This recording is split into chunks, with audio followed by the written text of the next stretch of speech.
You guys know Naya Rivera is missing. No. Yeah. Naya Rivera? Oh, yeah. Yeah, the girl from Glee. Yep. Yeah. JD, how you doing? I'm good. How you doing, gentlemen? We just went live, just so you know. Okay. Just probably grab my headset. The camera is on. Yeah. Yeah. Oh. We want a hello out there, everybody. Come on in. Have a seat. Come on in. We don't bite. We promise. You guys will have to. We're not sure about JD. It's one of his first times here, though. This is true. Yeah, first time in the morning. First time in the morning. Welcome to the Breakfast Buzz. We want to remind everybody that the opinions expressed in the following podcast are not necessarily those of Indie Vault Media LLC staff, contributors, or sponsors. Viewer discretion is advised. We don't know where these ideas are coming from. You know why I said staff, right? Even though that's us, it's because if we say something that's just horrible, we can be removed from that position very quickly. Yeah. We got to be careful. It's like modern age, you know. Yeah. So how you gentlemen doing? Very good this morning. How are things in New York? Things like in New York, everybody's out and about and, trying to get back to normal, but it's far from normal. Yeah, good luck. Well, I mean, you guys could be worse. You could be worse. Because in China, they discovered bubonic plague.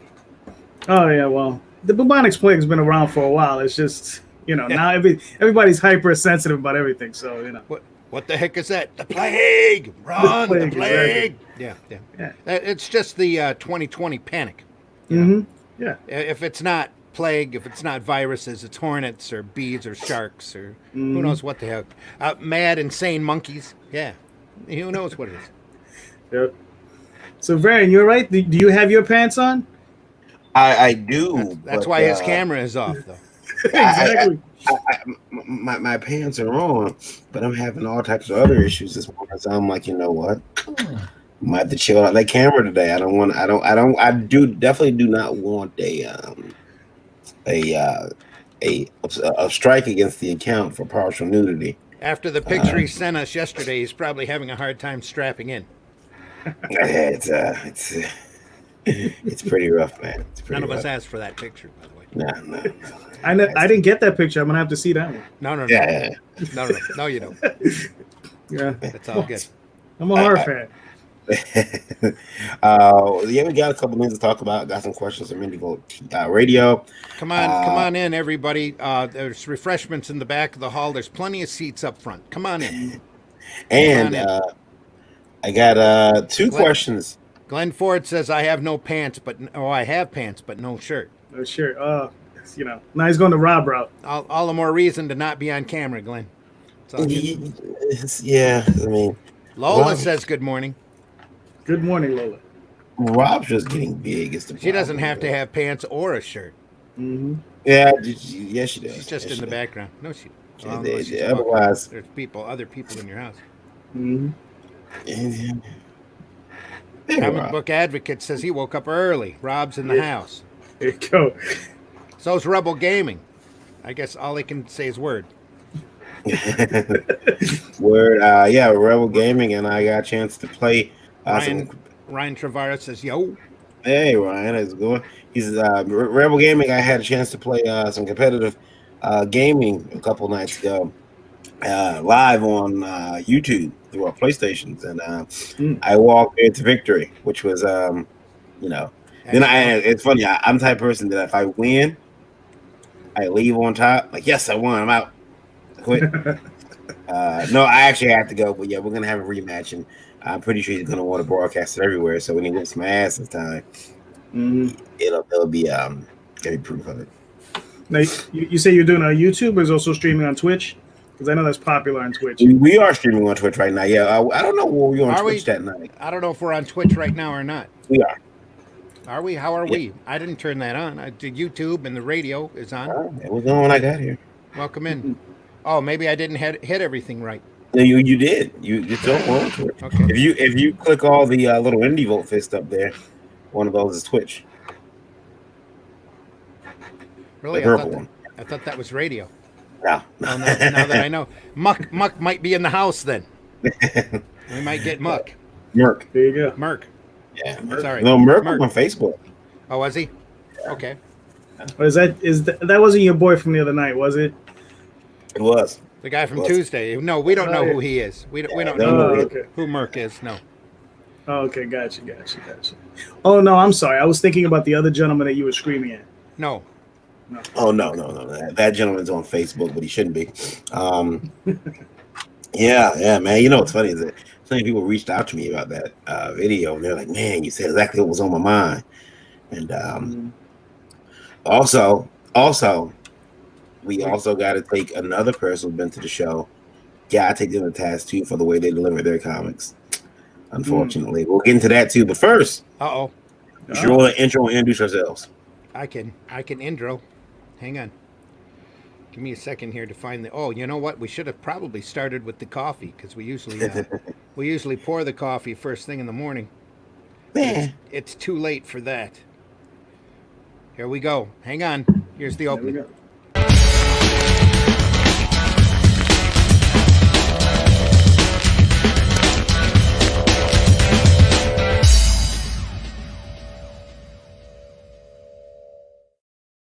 Yeah, that's right, everybody. Hello out there in regular comics land. Good morning. Good morning. I'm Varian Grant. I am the founder of Indie Volt Media LLC. Been making comics for since 2008. What else? What have I done? I'm a comic book artist, writer, publisher, critic, critic of the industry. I don't know what else I am, man. I'm just tired this morning. Tired and also very frustrated. Reluctant taxpayer, all that good stuff. This is Indie Volt, the Breakfast Buzz. I am joined today by Randy Zimmerman and JD Calderon. I'm telling you, man, that accent on there is hard. I just have no ability to make anything sound sexy. At least you're not calling him Calderon. Yeah. We'll just Calderon. I spoke to Ines yesterday. That's the young lady behind Ava, which is on Indiegogo right now. Iva. Well, yes. Yeah. Iva, awesome product. We'll look at that later today, probably. And she said Adidas. And she said Adidas is so much sophistication and so much elegance that I now don't want to wear the brand because I don't think I'm proper enough. I think Adidas is now it's a brand that I'm like, is this really something that my low class ass should be wearing? It's that English accent that just it is. Yes. It is. And I assure you, Adidas wants you to buy it regardless. I assure you.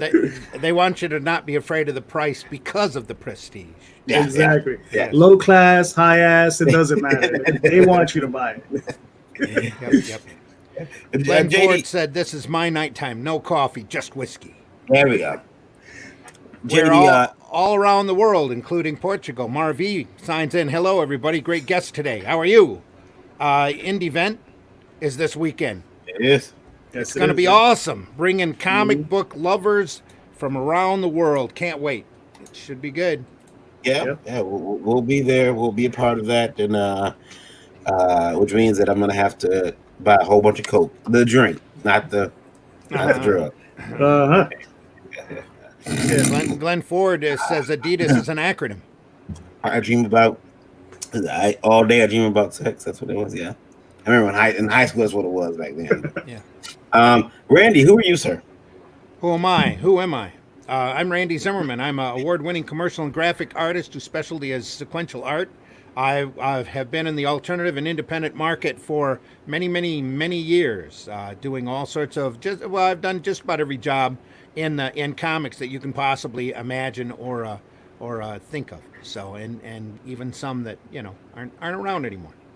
So that's who I am. I'm up here in the beautiful Flint, Michigan area, just 2 miles south of the safe water line. So I'm in the safe water. Nice. Luckily. Yeah, it's been an experience up here. We had an early start on 2020 back in probably 2015. So, Jesus. Yeah, with the leaded water. Mm-hmm. and that just kind of put us in a haze. We've been in a haze ever since. Now it's just spread around the world. The big slogan is where Flint goes, the rest of the world follows. That's not a good sign. Anyway. And you, JD, welcome Yes. aboard. Introduce yourself. Thank you. All right, so I'm JD Calderon. I'm a writer and creator of the Oswald Chronicles and Tall Tales. I'm also a podcaster, and you find me on JD Calderon on YouTube. And that's pretty much it. Been writing and creating independent comics for way too long. Almost as long as I have. Yeah. Yeah. I started in '92. So. Glenn Ford, he says, all day I dream about sex. Why are you here, Glenn? You're watching three guys that have faces made for radio. Speaking of radio, thanks everybody out there listening on Indie Volt Radio. We welcome you. Come on in. Well, all day I dream about sex is the Adidas acronym. Oh, okay. Yeah. I see. I thought it was a personal problem because, from Glenn. That's true. We all got a little nervous. Glenn making a personal statement. No, it's the Adidas acronym. Sorry. Yeah. So yeah, I gotta take somebody to task, man. Go for it. It was sent to me. Wait a minute. We have Glenn asking, I missed Tuesday. What happened? Tuesday we got reports of someone shipping books horribly. Someone was shipping books horribly, and we got another shipping issue this morning. Glenn, when you have some time, all of our shows are archived at the Indie Volt YouTube channel, so feel free to go back there and take a look. The show was quite classic. In fact, it was our highest rated show to date. Yeah, it was. Here. Wow, are we naming names? Here's a gentleman, Michael Oden, who's been on the show several times. Is shipping books out, and they are arriving. They are arriving to customers. This guy right here in the black shirt and the black hoodie is holding what appears to be a pristine copy of Elysian Fields. This guy Michael Oden. This is one of his first comics, mind you. Okay, the dude is super nervous. One of his first comics with the chrome cover here has the audacity, JD, the audacity, Randy, to be shipping these products out in Gemini mailers. What? I thought Gemini mailers were good. They are. Who does Michael Oden think he is? Shipping out in Gemini mailers. Shouldn't he be shipping his books out as a first-time publisher, as a first-time creator in bubble wrap with a piece of flimsy-ass cardboard in there that somehow... Shouldn't he be doing that? No, he's getting all pretentious and using Gemini mailers, what appears to be tape. They keep the package closed. Could it be the flimsy ass company jacked up the price on their flimsy ass cardboard? What is this? Michael Oden, we applaud you. This is how you're supposed to send out books. You're proud of it. You send it out. You make sure it gets to the customer. When you do that, guess what happens? You get smiling customers, like we just seen. And I'm very nervous on my Twitter because I never know what's pop up on my Twitter. I never know. But Michael said that to me. And he didn't stick a label on the back cover and just mail it out. Right. But this is what you're supposed to do. Gemini mailer. Stick it in a bubble wrap envelope and mail it out. He put the funds together. He got the books. He spent the 75 cents on the packaging. Yeah. And got the books out there. And, good on him. Yes. So, I thought you were going to complain about somebody shipping today. No. I'm complaining about his audacity because, one of the narratives I've heard since we did the since Sunday was not Sunday, since Tuesday was, it's his first book because everyone's looking to make an excuse. Not everyone. I want that, but some people want to make an excuse for this guy. And I'm like, no, we're not going to make excuses for him. Not Michael Oden. Michael Oden done very well. This other guy, this other clown. No excuse necessary. Yeah. It's like we're not going to make excuses for this guy. He knew what he was doing. He was told what to do. Niobe Comics took him under, maybe didn't take him under his wing, but gave him the education and said, "Hey, you need to purchase these Gemini mailers." And he made I'm not going to buy those. I don't have the money for it. But according to your kick track, you did. According to your numbers, you did. I mean, you raised $1,000-something out of 36 backers. You should have enough money to buy some Gemini mailers. No, sir, you didn't care. Cancel loan, #cancel loan. Yeah, shipping those good quality books out. Paz Van Zandt says, "Let the smart flow through you." Trico says, "You can tell how much a creator appreciates his fans by how much care they take to make sure their fans get the book in pristine condition." That's right. That's right. You know, look, mistakes happen. Mistakes happen. If you were gonna, Gemini mailer has gotten beat up before. Mm-hmm. But the customer can't say it's your fault at that point. They say, "Oh, there must have been an issue in shipping. A steamroller ran over this book. Something happened in the shipping department." And it does happen. Right. Yeah. I mean, I hate to be this way, but I'm starting to feel like Randy, that maybe, just perhaps, it wasn't maybe it wasn't shipping. Maybe it was his kid that did it himself. Like, because he and his editor had an issue. So yeah, maybe he bought up her book and tossed it in the mail. Only sent her one. He's supposed to send two. But did he do that because he couldn't get in their pants because he damn tried? Wow. So yeah, there's a lot of stuff coming out about that. And she wrote a piece on her website. I popped the link in. She posted that publicly. Yes, she has. Yeah, it's public now. It's also been sent to Bleeding Cool by a friend of hers. Ooh. Bleeding Cool probably will never run it because they're but I don't know though. It makes independent comics look bad, so Rich Johnson might actually jump on it. That's true. That's true. Might actually jump on it because that's Rich. Yeah. If it looks good, it gets ignored. Yeah. If it's great for comics and not Marvel, DC, or the big guys, they get ignored. But if it's bad, it's right there. Yeah. There we go.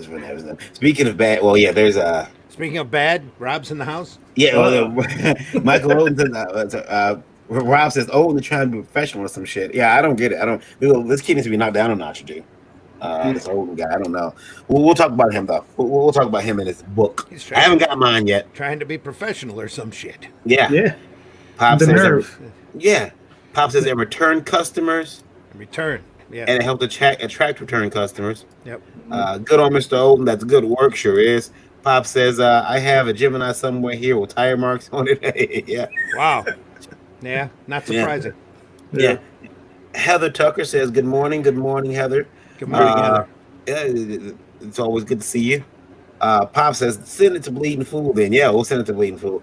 And Trico says, Gibson's book is so bad I think my mailman is trying to spare me by phoning getting half my mailbox. I mean, look, I actually, here's the thing. I've read the book, and I'll say this about it. It was there's a story in the back that ain't bad. Okay. I'm being fair here. Story in the back that isn't bad. It's very Halloween 2-ish. But whatever, it's cool. Let's do it. For the first story, as they used to say back in the 80s, he could have kept that shit. But yeah. Yeah, if I can throw in something real quick for all those new people shipping out books. I've shipped out a lot of books. I've fulfilled a lot of campaigns. And even if you don't have the proper packing materials, if you take yourself over to FedEx or the post office or UPS, they have these boxes, right? They're 24-hour, expensive boxes that you ship out. It's really expensive to ship with them. They're for free. You grab a bunch of them. You take a razor blade. I never said this, and you chop them up, right? It's really nice, thick cardboard, and you put them on the front. You sandwich your books in between. You tape it shut. You try to get a little bubble wrap and put the little bubble wrap around the book and put it in there, and then you stick that in the bubble mailer. It should arrive there fine. I've done that before in the past myself. Yeah. Yeah. So, and that's it. It doesn't cost a lot of money. They give the stuff away. Listen, I got friends who have moved. I hate to say this. I got friends who have moved with priority mailboxes. Right. And I'm like, I go to the house. Yeah. I'm like, what's all this? Oh, why are there a bunch of? Oh my God, you went to? Oh, I know. I didn't go to the post office. As if that's better. I didn't go to the post office to get these boxes. I ordered them. They brought me to free. Oh, forget about it. There was a time where I worked at FedEx, and I don't work there anymore, so I can say this. So they used to have Tyvek mailers, right? And I don't know, you know anything about Tyvek mailers. You can pull on those things; they don't tear. And I would take a handful of them, a bunch of them home, and I would flip them inside out so you don't see the logos anymore. And I would just stick stuff in there and just tape it in reverse. And that's it. You got a mailer. You know, you just use bubble wrap, cardboard, and you know, stuff is it's not hard, guys. I used to work at FedEx, but UPS. I used to work at the UPS store, and they would send us all types of stuff. And let's just say, upon my leaving FedEx store, I was acquiring like some really unique packing skills and tips and tricks, which is what I was there for. Right. I will never, ever be without certain supplies because I made sure that was not going to happen. And so, you know, if I ever run out of certain supplies, that means I'm doing very, very good. Very, very, very, very good. And well, there's a couple of good supply companies up there online. You can always order. Oh, yeah. And there's always Uline. There's always. And I have a Uline business account. Trying to cover your ass, buddy. Yeah. Yeah. But yeah, so Michael, though, good job getting that book out to customers, making them happy. That's what I like to see. You know, we're all putting out independent books, independent comics. Those books should be done well because when you're shipping that book, you're kind of shipping for an entire industry. And you're not a dish. You're a man. you are supposedly, you know, you are supposedly the, you know, a representative of type of quality we can send out. Now, the book inside of the package, another whole deal, but you know, whatever. I'm not gonna review his book. Yeah, let's just say that. Yeah. Pop says, I make Geminis out of all kinds of sturdy boxes. You bought a crack pot, give me that box. You know, I've seen people do that. And yeah, I will say this too. I know a company that will, it's not right, but they say, send us the box that you have. If you want us to make a box, send us the box that you have. Our designers will take it, will make a die, and make it for you. The problem with that is that, you know, you're not stolen someone's design, which could be copyrighted.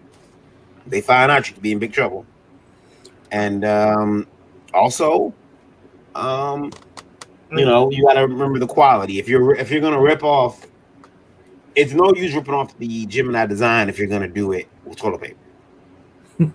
Right. You know, so you got to keep the box sturdiness and the box design. Well, you make it sound like it costs you an arm and a leg to get these mailers in too. Sometimes it's worth spending, you know, a couple of pennies in order to save yourself the inconvenience of sitting there trying to rule everything out and then cut it and then fold it in order to put a book in. Just spend the 75 cents, grab the mailer off the shelf, put the book in, send it. You know? Yeah. Well, yeah. I mean, yeah. But I mean, like, if someone just like, oh, I can only get 150 Gemini back books. Costs a buck. $75. Buck and a quarter, right? It was like 150 for $75. Dude, go ahead and do it. Yeah. Go ahead. That's a hell of a deal. 75 cents each. Yeah. Nope, they don't do it. And so what if you keep them on a shelf for a year, 6 months or 2 years or whatever? It's not like they spoil. Yeah. You know, you just have to dust them off. Yep. And ship them. Yeah. Go 1 second. I want to. Glenn Ford says Uline's really good too. Yeah. Marvy's got to go back to work. So watch the replay later and see you soon. All right, Marvy. Take care. We'll talk to you on the weekend. Yeah.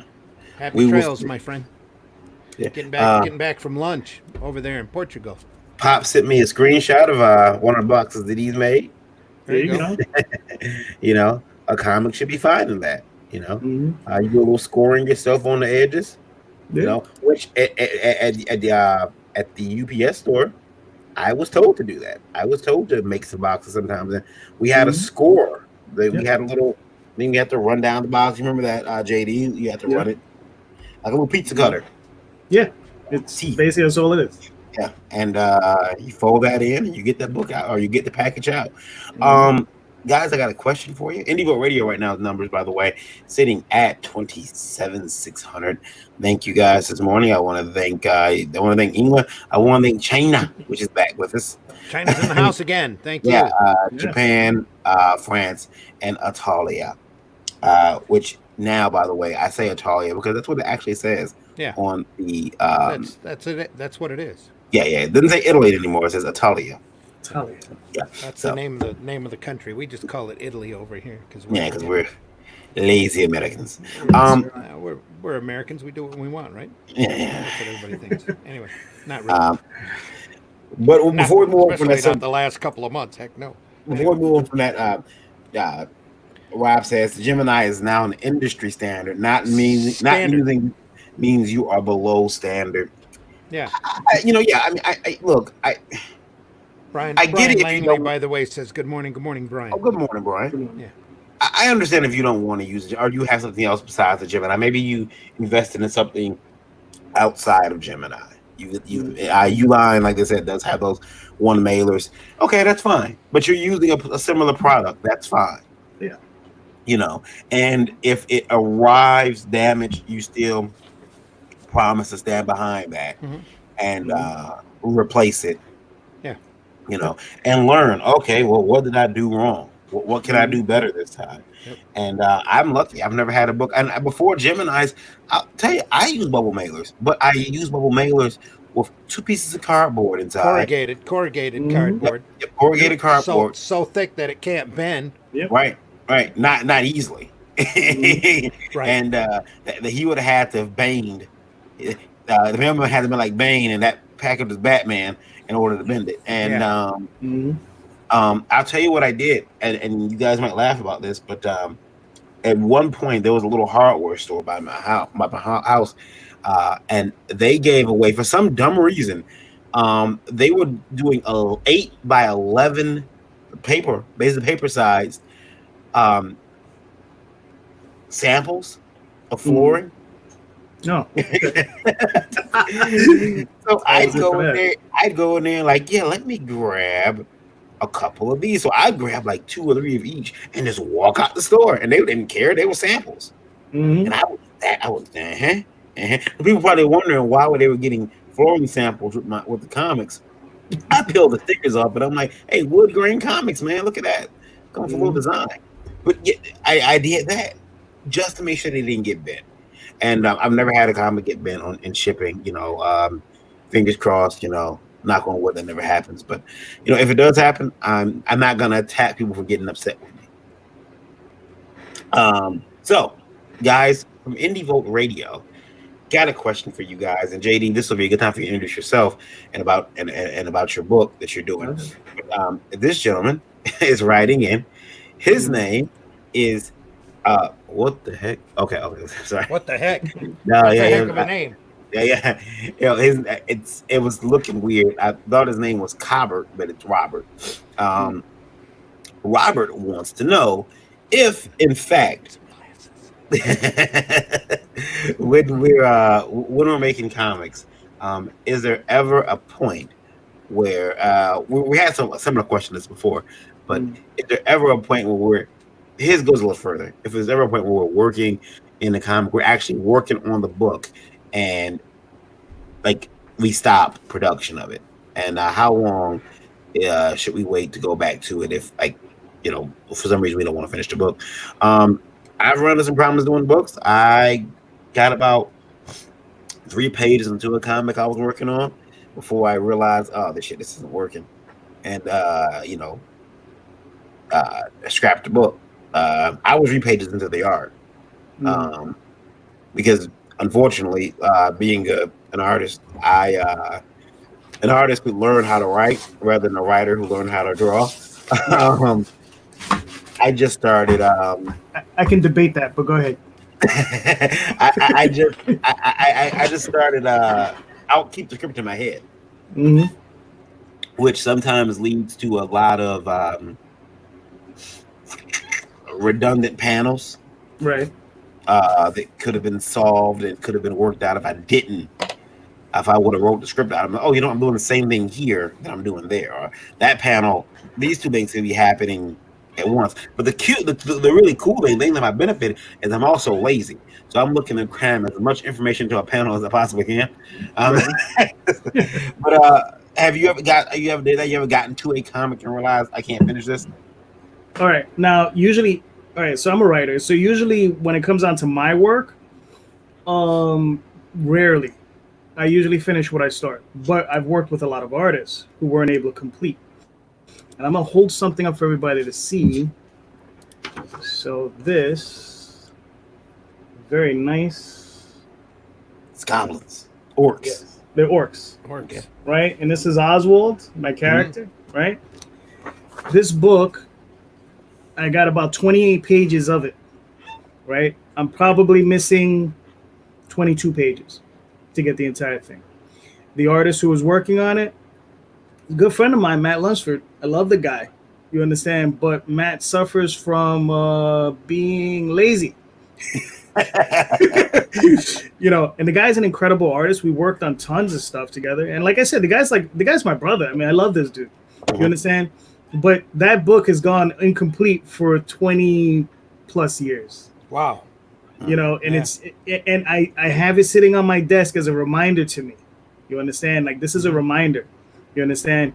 When you start these things, you get these things finished. I intend to hire another artist to eventually finish this book, but it'll happen when it happens. Right. Because also there's a certain standard. Matthew's an excellent artist, so I can't just hire just anybody. I got to find somebody who could at least somewhat match the style. So, and it's not going to be easy, but I'll find somebody eventually. Man. Yeah, and that looks good. By the way, I want to say that piece of art looks fantastic. Thank you. But yeah, I mean, that's the thing though, is like, it's up to you as to why you stop. You understand? Some people stop for money. Some people stop for, because they get lazy. It happens. Some people stop for creative reasons. Sometimes you just get stuck on a scene, but that's the sort of thing, if you're doing a comic and you're already working with an artist, you should already have a script. You should already know where you're going as a writer.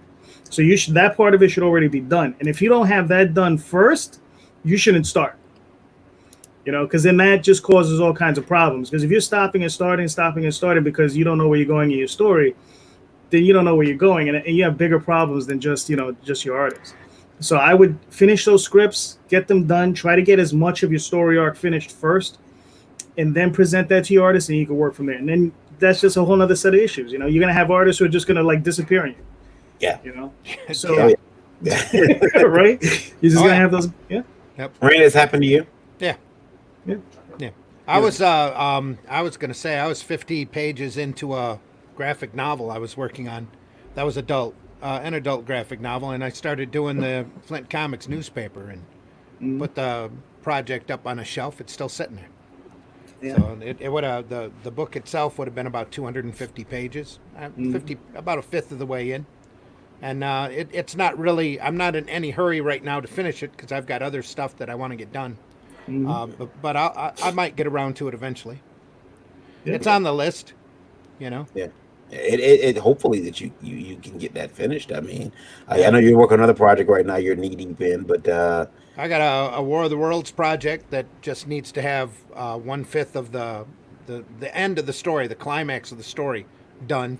But everything else is either penciled or absolutely completed.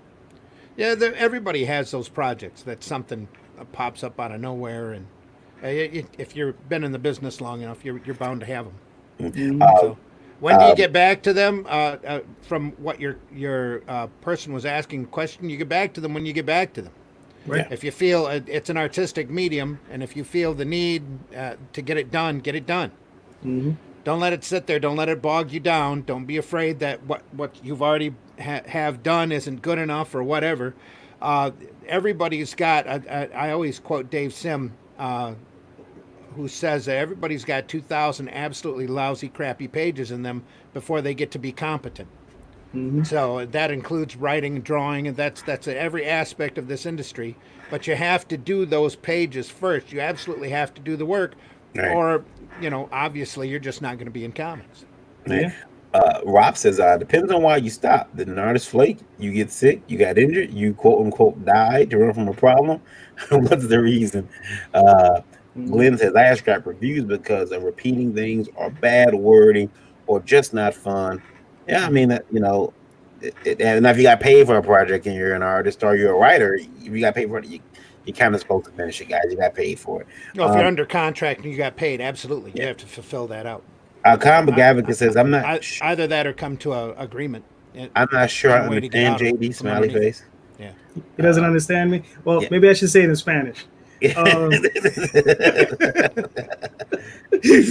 So, well, I mean, but here's one thing though that I do want to add in though, because a lot of people do start a lot of projects, don't start a lot of projects. Here's one thing: do not start a Kickstarter or a Indiegogo unless your book is finished or at least almost done, like 80% done, and you know you're gonna make it to that finish line. Because there are plenty of guys. I'm still waiting on books that I backed 5-6 years ago from some professionals, and they're like, I got other work and blah blah blah. You understand? And I'm like, you call yourself a professional, allegedly. You understand? But you're not a professional. Yeah. I mean, and that's the thing. You got to get this stuff done, and that's the only way you really prove yourself as being a professional. Yeah, hopefully Rob understood that. There's one book out there I've been waiting for the last 2 years because he keeps getting work from somebody else. So I'm not buying that other person's books either until I get the first book. Right. Dog, get to work. Alejandro, waiting. Just sitting here waiting, buddy. I want to see that book. It looks so good. I invested in it. I can't wait to see it. And you make me mad every time I think about it. And, I know people who have done that and they keep getting work from other artists. And I know some people that told artists, one particular artist was high in demand because he has a unique skill set where he's able to enhance art. I don't want to say much about it, but and he was just slowing down and just life was getting him down. His romantic life was getting him down, and he got the whip cracked on him, and by everybody, including myself. And he got his nose in that book now, and he's making some progress on it, some real progress, so he can get it out this year because it was supposed to be already collecting dust on my shelf. And as of yet, no one has that standards and practices. That was Russell Oldham. This is Success in the Planning. We're going to talk about Russell's book a little bit later too. Glenn says you got paid, finish the book. Michael Olden here. We argued about your shipping, Michael. Your shipping of your book. You're in big trouble, sir. People are getting their books in what appears to be pristine condition. We don't know who you think you are, something like that. That's completely, just too professional. Michael's ears were burning. Yeah, too professional. Somebody hey, those indie vote assholes talking about you. Better get on there. Yeah, exactly. Probably what it is, because apparently, by the way, me and Randy were joking about this. Apparently, we're part of the DSC. What? The DSC. More bad words from the sup-ass boys. Yeah. The sup-ass boys. Actually. Listen. I kid you not. After the incident on Tuesday, which we're referring to now as the incident, I got a message that, you guys, someone defending him, said, you guys are a part of the independent deep state. Wow. And I'm like, I've never been on that plane. What are you talking about? I've never been on that plane. I went to the island. What are you talking about? And they're like, no, like, the independent comic book deep state. And I'm like, shut the fuck up. There's no such thing. And I shit you not, 8 hours later, there's a post and people are using that word. Oh yeah, the comics deep state. And I'm like, what? And I'm a part of it. First of all, thank you. I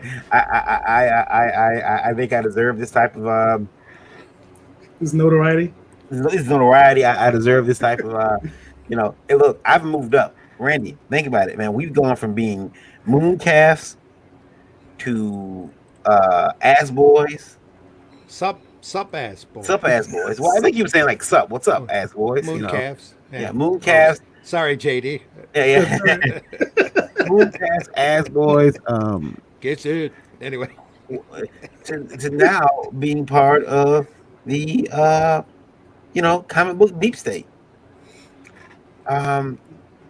Yeah, we are the deep which state. is completely different from Bleeding Fool's article about the Whisper networks. Yeah. Mm-hmm. Yeah. I mean, see the Whisper networks. Nobody ever hears about because I got a card. I got a card for the deep state. Mm-hmm. Independent Comics deep state. Mm-hmm. Here we go. Like, what I mean, could you imagine that shit? Like, listen, guys, if I could use my deep state powers to vanquish anyone from our industry, do you really think that I would waste such ability on that idiot? It would not happen. Yes, you would. No, I'm petty, but I have standards, sir. I'm getting rid of a couple good. I'm getting rid of somebody who I can't get around. Okay, and no, I wouldn't. I mean, it's like no one's running. You're a bad actor. You've done bad work. You're doing horrible things in the industry. Yeah, right. I'm not going to badmouth. You're going to badmouth yourself. It's the Streisand effect. Us talking about you has gotten you no sales. And the Streisand effect is actually when someone tries to hide information. Barbara Streisand wanted her house off the internet. She don't want people seeing pictures of her house. People got interested. Well, bitch, what are you hiding? And they wanted to know. So it actually created a buzz around what's Barbara's house look like. Why didn't she want it? We weren't trying to hide it. We were bringing attention to your shitty product, your shitty packaging, and you got no sales before or after. It's not the Streisand effect. You're an idiot. It's the idiot effect. What's our radio number? Our radio number is up to 36,410 people listening who are not buying that book. We appreciate everybody listening. Yeah. Yes. Now, having said that, deeply, Indie Vote Radio wants to know if, in fact, they can purchase any Indie Vote sweaters, hats, T-shirts, any gear, swag, merch. Yeah. We swag, do have not Merc, not Merc, merch. Yeah. We do have some stuff coming. There's always stuff you can check out. We have an Indie Vote store. I'll put the link in the chat, and we'll try to put some more stuff up there as soon as I can convince. Need to get a coffee cup too. Big coffee cup. Big. Yeah. Big. As soon as I can convince Randy to coffee cup. Teach me the art of proper shirt design. That's true. It's not difficult, my friend. You make it difficult because you overthink it. Yeah. Gotta kiss it. Keep it simple, stupid. Ralph says, "Good morning, boys and girls." Should that be good morning, ass boys and ass girls? Good morning. Good morning. Michael Owen says, "I will join you guys. I'm currently on the way to Walter Reed Warrior Clinic, doing 25 books to vets. Awesome pictures soon." Yep. Good on you, Michael. Also, we're going to talk about Russell Oldham's book. I think we're going to talk about J.D. Calderon's book too. We should talk about J.D.'s book. We'll right beneath us. Right there. Yeah, we'll talk about J.D.'s book. We should call up that. We should call up that campaign. Do you have that campaign handy, J.D.? Well, you can share. We're going to move to that. What? There is a question for the day. Another question. A question of the day. Mm-hmm. Which is how concerned should show promoters be about who they have at their shows when industry drama is a concern? And about comic book convention promoters, how How should they be concerned? Should they be worried about seating? Should they feel those concerns? I mean, if I call and say, "Don't sit me next to JD, man. We've got beef, we've got drama. I don't want to look at it. If I see him going over to his table, or if he sees me, he's gonna whoop my ass." Um, should they concern themselves with that? Is that something, Randy, as someone who does conventions, I don't think you had to deal with that yet. You haven't had to deal with two. I haven't had to. Well, with this wonderful beer bug popping up, I haven't had to deal with that for the year. But come next year, Yeah. I will probably be looking at that situation. Yes, and what I think, I've got a small show, so I can control who comes in, who doesn't come in, and who gets set up. That if somebody's going to be controversial or unwanted, I'm it's pretty easy for me to control that. But for a larger show, who have big booths, bigger shows, bigger problems. Mm-hmm. So I would say that's probably why you have committees to decide whether or not somebody's going to be too touchy or too controversial. The big thing is to be careful not to have to uninvite somebody, because if you have to uninvite somebody, that just adds to the drama. Mm-hmm. And you don't want to be part of that. Not having them there in the first place. Oh, I don't know why they didn't show up this year. I guess they just weren't on the list. Yeah. Mm-hmm. Is a lot better than uninviting somebody and having it cause a big mess in the media. Oh yeah, because they'll go online. I was just invited from this show. Yep. Glenn says sell tickets to the match. You could do that too. You could do that too. And just all of a sudden, I don't have any booth space for a few people. That's all. Well, because I That's can the way imagine that works. Somebody can wants to imagine come to the a show. promoter- I'm filled up.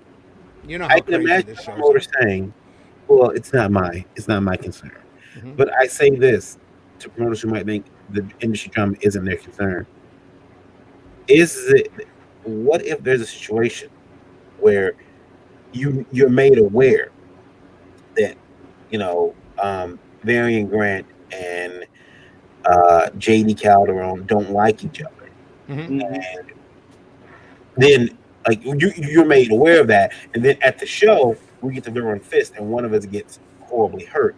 You could be held accountable for that as a promoter, or at least the venue is going to be made aware that JD beat the shit out of Varian. Well, you'd want a quick conversation before the show starts to tell them that I don't want to be put in a position to have to toss either one of you. I expect you both to be on your best behavior, but you're also, as a convention coordinator, you'd strategically place them in opposite ends of the hall. Mm-hmm. Yeah. And tell them to keep to themselves, don't bother this other person, and just let's have a nice show. Yeah. Everybody's here to be happy and make money. That's the intent, and to have fun. That's the intent of putting on shows Yeah. in general.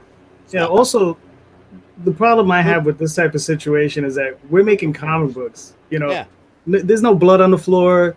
Nobody's dying. We're a bunch of tough guy keyboard operators. You understand? Nobody's fighting in the UFC. I mean, look.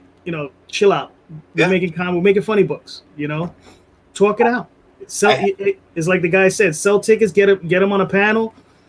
And let them talk it out. If they got a screen, they got a screen. I had a gentleman. I was walking in the con I had helped at the show. He didn't understand that I didn't want to. I was introduced to him because they wanted us. He needed help at the show, local show, which I helped him with. He paid me. It was fine. He paid me and bought me dinner. It was like, great, dude. This is terrific. Mm-hmm. He didn't want to follow me around the Comic-Con. I told him that's going to be extremely hard for his amount of stuff. I just read Glenn Ford's comment. Stay away from each other and be professional, douchebags. Yeah. And this guy and me, we had a falling out when I realized that the U-Haul full of toys I was driving around the country was stolen. Ooh. And I'm like, oh man, if I get busted with this stuff, I'm in trouble. Mm-hmm. And I'm like, I can't work with them.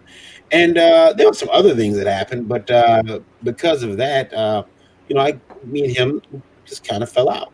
And he called me. It's really weird. He called me the N-word once. Mm-hmm. Well, he's a white guy, and he called me the N-word once on a Thursday. That seems to be his N-word day at Wizard World Chicago. Right. And I ran outside the convention because I was waiting for him, and I really, really wanted to hurt him, and because I considered him a friend, and I guess I felt betrayed, and Right. luckily I did not see him.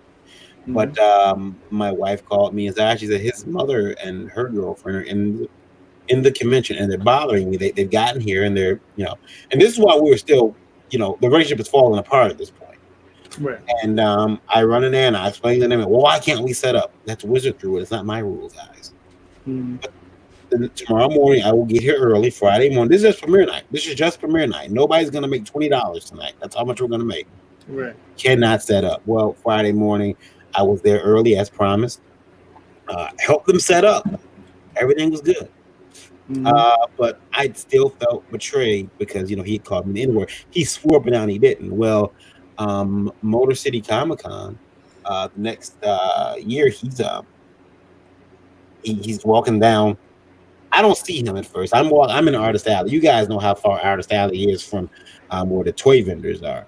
Right. And I hear someone say, "Hey, Varian's an asshole," which is great because that's how we greet each other. Hey asshole, how's it going? And I turn around, I'm laughing. I notice it's him, and so I don't say anything. And he flips me off, and I'm like, whatever. So I kind of wave him off, screw you, guy. And then he walks over to me, and he starts bumping to me with his big, huge beer gut. And he calls me the N-word 4 times. I put a camera in his face. He does it again. I get this on camera. He's being aggressive. He's calling me the N-word. That's a person that should not be at a show. No. That's a person who you tell any show, hey, look at this individual. He doesn't need to be here.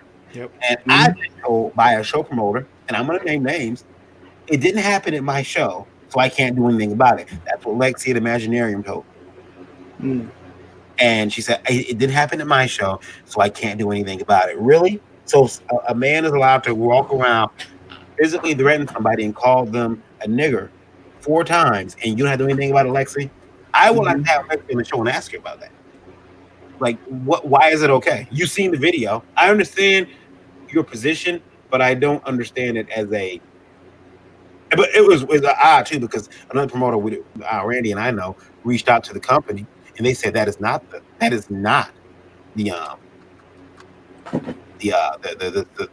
that's not what they should have done. He should have been taken out of the show. And at the end of that show, he created a problem. So sometimes promoters need to be aware that there are issues going on and that this person is a problem individual and will create a problem.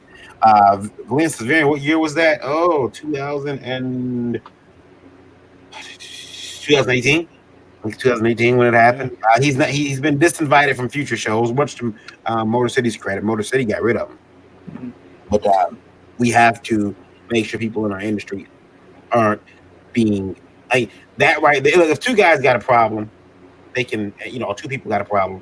It hasn't gone to that level.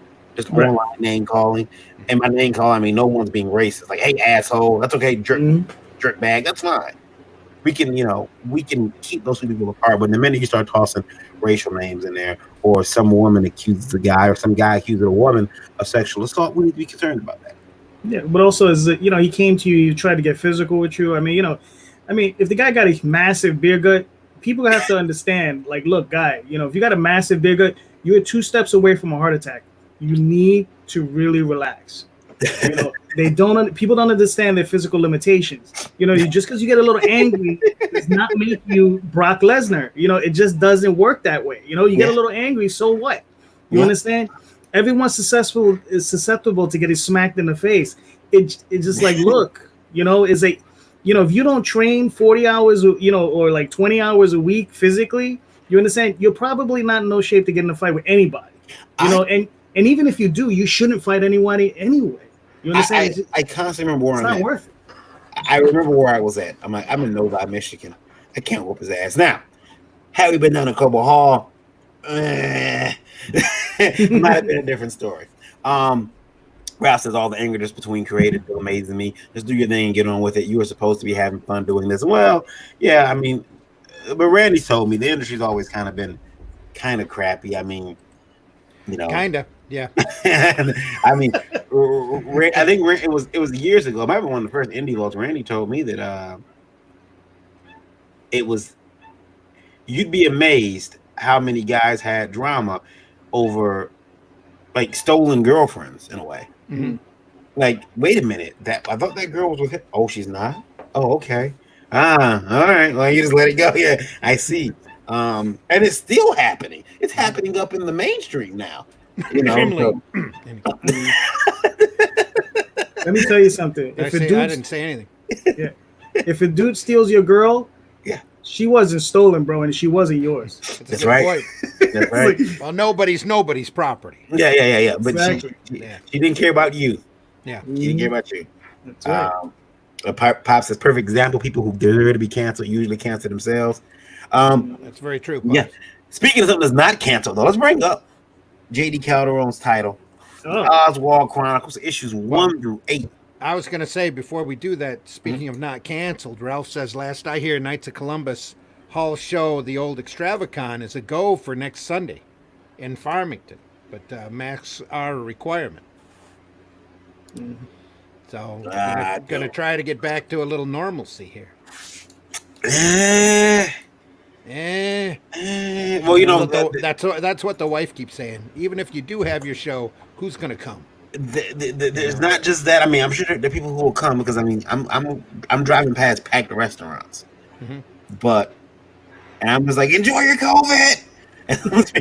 No, it's not. No. Yeah, I was walking by a bunch of them yesterday, and I was just like, wow, just nobody wearing masks, right? Yeah. I mean, that's not the way this works. That's why you have social distancing and you wear masks if you're uncomfortable or if you're not feeling good. Yeah, you know. I'm not feeling good all the time. Well, then you wear a mask. It's that simple. I wake up, I'm alive. Damn it. Better mask up. Because Great Lakes was canceled for this weekend. Yeah. Oh wow. Yeah. Great Lakes Comic-Con canceled. August, they booked a Fantasticon in August is canceled. Yeah. I mean, I don't know if that has to do with I think you're still going to see canceled conventions probably through the end of the year. Yeah. They really have to get a handle on this thing. Yeah, I'm wondering if did they cancel New York Comic Con or are they still moving forward? Do you know? They are still moving forward as of right now. Right. Yeah, I don't know, because that's a big show with a lot of people. It's a big show, yeah.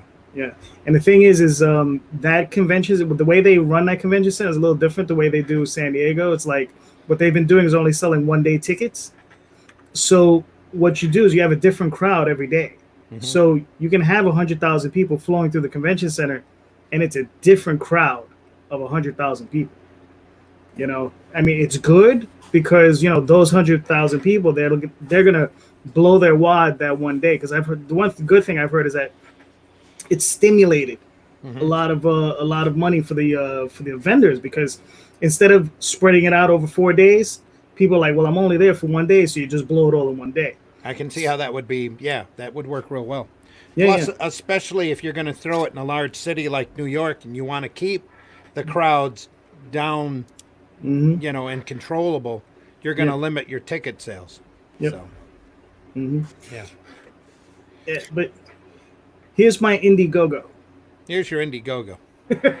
So here's the thing. I sent you guys a couple links. I don't know if you can post them up. One of them's for the Indiegogo. The other one of the things I want to do for everybody, you guys pointed this out the other day. I didn't have just a single issue available for sale. I changed that. Okay. So if somebody just wanted to buy a single issue, you can even buy a single PDF for $1. Okay, so you can see the first issue. And if you're interested, you can come back and buy the rest. Now, one of the things I'm doing is I sent you guys a link.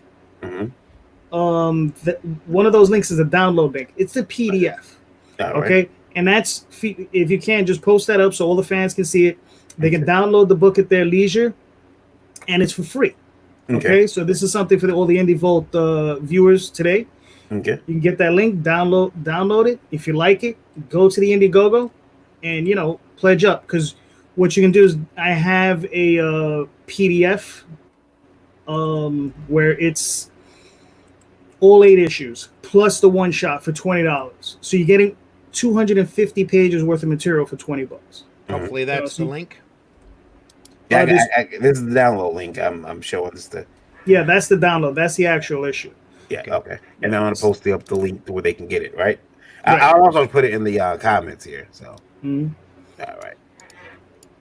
No, well, I won't put it in the comments. Well, you want me to put it in the comments? I already did. Okay, good. Okay, and then There you I go. can put it in the description if you want to, JD, and you can Yeah, remove it that's like at your, when you could take it down out of, yeah. yeah, No, that's fine. Yeah. No, it's actually one of those things that I don't mind people having. Mhm. That story is self-contained. That's the intro. That's Oswald's origin right there. So I want everybody to know this story. You understand? This is a story about a mouse who gains sentience and how he learns how to read and write, and how the young lady who gives him his name and gives him his little bow tie, and then how he gets involved with all these crazy goblins and magic and all that sort of thing, and what forces him to go out in the world and become and meet his destiny. So that's what this first issue is. It's basically his origin issue. So it's 24 pages of just him, becoming who he is. So yeah, I just want everybody to experience this. So that link can stay up there forever. All right, cool. And I will make sure it's posted to the campaign. I'll make sure that's posted to the video description. That was really good. Let's look at your campaign though. I'll pull that back up, and it is. Oh yeah, I can scroll through it a little bit. $110 so far, with $500 flexible goal. Now, JD, like you said earlier, your books are always finished before you go to crowdfunding. Yeah. These books are all finished. These are actually okay. So now, for transparency's sake, these books were already made available on Kickstarter. Mhm. Okay, so I already ran these through there. I did successful campaigns, fulfilled them, and everything.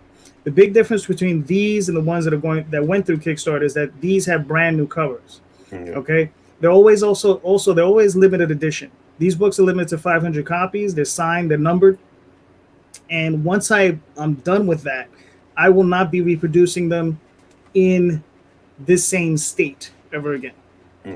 Okay, so the next time you see them, it might be a trade paperback, it might be in color, it might be some other format, but it won't ever be in this format.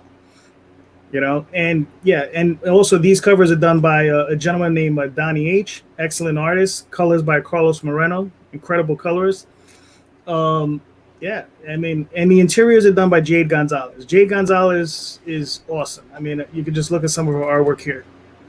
Good night, Glenn. Take it easy, Glenn. And then this is a one shot that I'm also offering with it. Morning, It came Jason. seeking me. Yeah. It came seeking me. Yeah. And this is a story about Oswald where an evil entity comes to visit him and is seeking his help. And, and there's always the thing of like, why is this evil entity seeking him for his help? Why is that going on? And this was illustrated by Matt Lunsford. This is the same guy who I showed you that other piece from. But he actually completed this story. And, so this was done. But Matt is awesome. And that's where I'm at with this. It's just like one of these things where it's a passion project for me. I've been working on it for years. I'm going to continue to work on it. I'm never stopping until I'm done. And that's the one thing. I do have a definitive ending for this story, but it's going to take me a while to get there. Yeah. I always say, I one of the stories that I've created, I have an ending for it. And it's like, I hope that I don't have to get to the ending soon. I hope that I can push off the ending and keep sticking stories in between the ending. And that's relative to how successful it is. Right. If it's successful, I'll keep making stories until, okay, I think I'm done. I've exhausted all, possible stories of these characters. I think I probably would do the Robert Kirkman, though. I probably would say, you know what? Issue 195, 197. I'm done. That's it. No more. And let's wrap it up. But I do like the fact that first of all, the art in this series looks fantastic. It's really clear, and it's one of the things that when I look at books, and I don't understand people don't do this, but like if you're doing a book, and this is something that someone told me, and I didn't agree with it at the time. They said the newer you are, the more you need to go out and find people who are professional. Right. Because it's going to help you look a lot better, and you're going to learn. And if you are someone who has the experience, like Randy, you can actually reach down and get people who who aren't experienced and help them learn. Now, Randy's in a much more difficult position trying to help people learn because there are people who think they know everything. Like, no, my lettering's fine. I don't know what you're talking about. I'm looking at your lettering. Your lettering here is great. And Thank you. I've been going through like and I know that we'll be talking some nights and you'll be lettering. Yes. And lettering I've learned is an art on itself. Now, do you use Illustrator or do you use Photoshop to letter? All right, listen, I'm real basic. I use Photoshop. My wife, who's the actual graphic designer, she uses Illustrator because she's way smarter than me. You know, like I explained, I married my artist, I married my graphic designer. She's a smart one. I get to write the stories and carry the boxes. Those are the two things I get to do. She gets to do all the smart stuff. You know, she's the brains. You know, I'm the muscle. But lettering. What's funny is this story you're seeing here. It came seeking me.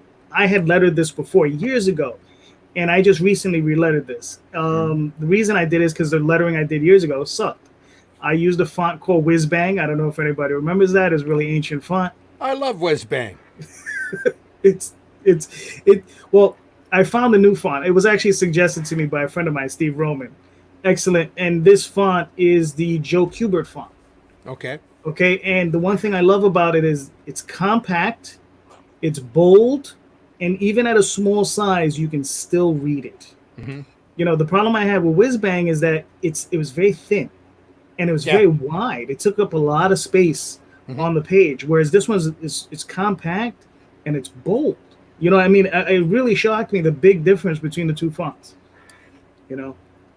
So I've been basically like relettering. I've relettered, I don't know, 400 pages. Oh. You know, and it's just basically just changing it and then doing things like, queuing over the corners and just making it all nice and neat and just trying to make it look good, trying to make it look professional, you know? Because, it's not easy. I mean, it really isn't. No, it's not. I mean, lettering is it's rough. It's rough. And now when I know that you talked about this is shipping when. Let me see here. I was trying to go through the campaign, but my computer decided I didn't want to. When is that shipping? When is what? When is your Chronicles of Oswald shipping? Oh, when's it shipping? We're probably looking. Well, see, here's the thing.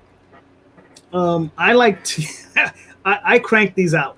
Okay, so I try to flip them as quickly as I can. So the work is already done. Pretty much all I have to do is place an order with my printer, and it's depending on how fast my printer can get it back to me. Sometimes my printer takes 3 weeks. He just recently took 6, but he had some problems, so I understand these things happen. Yeah. But as soon as I get them, I start shipping. You know, so it's usually within a month. I think I have this down for October, but it'll probably ship in August because it'll be done by the end of the month. But yeah, I try to get them out as quickly as I can because I have a lot of content and I'm trying to get it all out. So yeah. And you know, now you've been doing comics for a while. And it's a question from Indie Vote, and this is, I guess, you and Randy can answer this one a lot better than I can. You know, because I mean, 2008. You know, but I know that I still come to Randy for advice. 2008 is not a very long time, but how do you guys feel about when people come to you for advice? There is a gentleman, and this person actually, well, I won't say the name. This person, there are people who he bought into some classes, and he's unhappy with the tutelage he was given. He paid money for classes? Yeah. Don't pay money for classes. He's paid unless money you're going to Joe Kubert's school. That's an entirely different animal. Yeah, he's paid money. He's paid money for online tutorials and classes of how to create a comic book and launching. And he's been kind of unsatisfied with the tutelage. What do you do when you get those? I mean, how do you handle that? I mean, I know that I recently saw something online. It was art instruction classes, and it's it's at for for a special right now, lifetime special, like $15. Normally $299. And I said, lifetime special, $15. What can I lose? That's $15, right? Right. First of all, download. So I went in, I bought in, I got the site, and something was wrong with my localization because everything was in Spanish, and I'm like, oh shit, I don't understand this.